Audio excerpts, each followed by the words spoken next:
ভালো আছেন হয়তো, তবে ভৌতিকের নতুন পর্বে আপনারা আমন্ত্রিত। শুরু করা যাক তবে। কথাটা হচ্ছে সেই দিন রাত 1টার। পুরন ঢাকার শাঁখারী বাজার।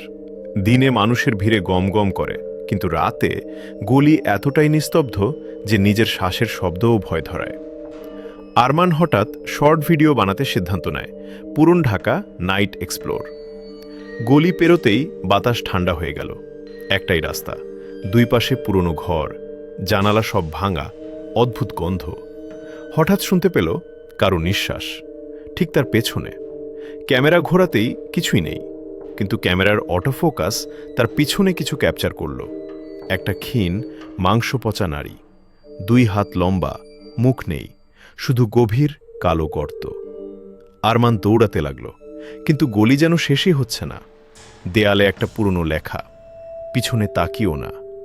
ঠিক তখনই সেই নারী তার সামনে এসে দাঁড়ালো। তার হাত আরমানের গলা ধরে ছিঁড়ে ফেলতে লাগলো। আর আরমানের ক্যামেরা শেষ যে ফুটেজটা রেকর্ড করল, তার কাটা মাথাটা গলির মাঝখানে পড়ে আছে, আর অন্ধকারে সেই নারীটা সেটাকে চেটে খাচ্ছে।